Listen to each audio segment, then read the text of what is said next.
Our marriage had never been perfect. I knew that from the start. There were quiet arguments about money, about time, about things I didn't even understand. But I had clung to the good moments, the laughter over burnt toast, the late-night talks in the living room, the way he looked at me when he thought no one was watching. That glance, fleeting and honest, had convinced me that maybe, just maybe, it was enough. Enough to weather storms, enough to forgive past mistakes, enough to believe in forever. And then I made my mistake. The first one had been impulsive, desperate almost, a single night when I convinced myself I wasn't getting the attention I craved.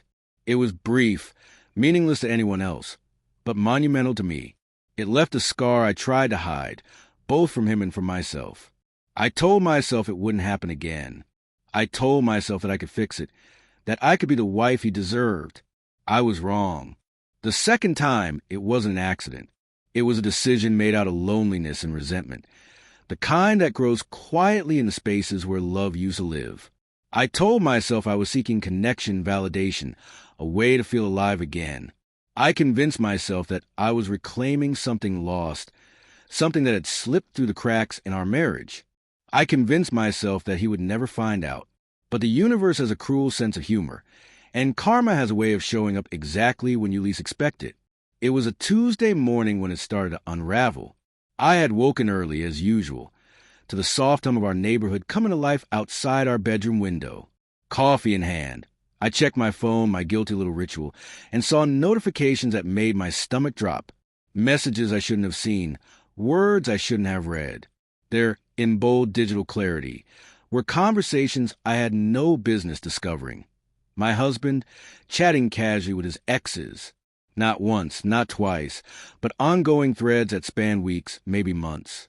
Names I hadn't heard in years, voices from the past that should have remained there, alive only in memory.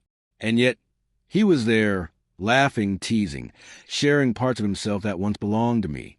I froze. My coffee trembled in my hand, spilling a tiny drop onto the counter, a small, innocuous disaster that mirrored the bigger one unfolding before me. The screen glowed with notifications, each one a dagger, twisting deeper. And what struck me, worse than betrayal itself, was the way he didn't seem to care.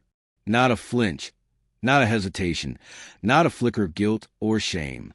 He had moved through the world in his usual ease, completely unaware or uncaring that I was hurt, that my heart had been dragged across the floor like a cheap rug. I didn't react immediately. I couldn't. My mind raced, grasping for rationality in the chaos. Maybe it was nothing. Maybe it was harmless, innocent banter. Maybe he wasn't aware of how it would look to me, how it would feel to watch him casually reach out to the people who had once shared his life, while I was the one lying awake at night, second-guessing every word, every touch, every memory. But the more I read, the more it became clear. It wasn't innocent. It wasn't a slip.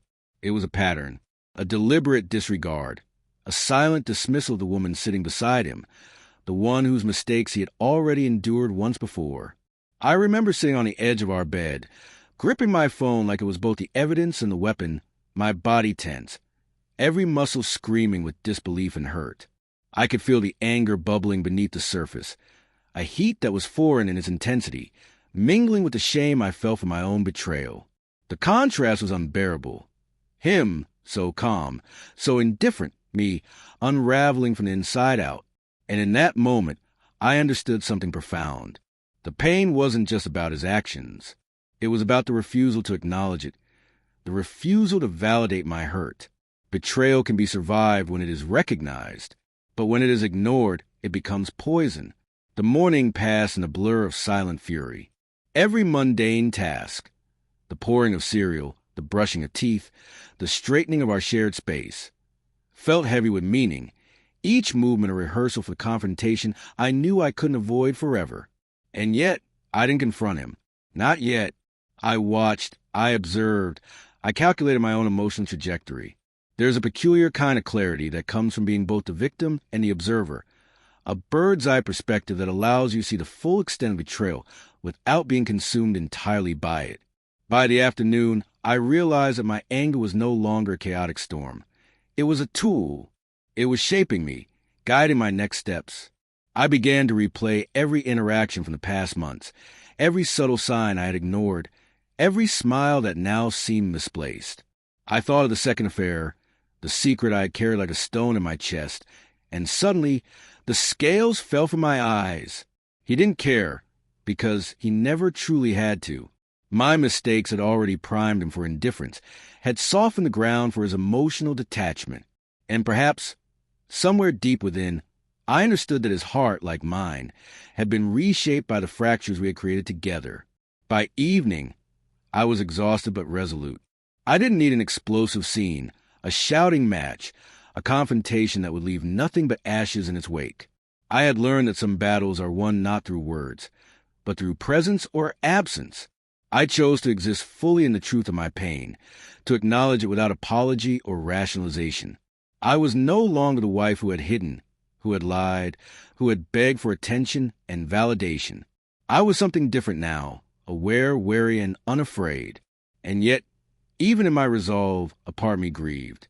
Not for him, not for the casual Lex conversations, but for the idea of what our marriage could have been if honesty had existed between us.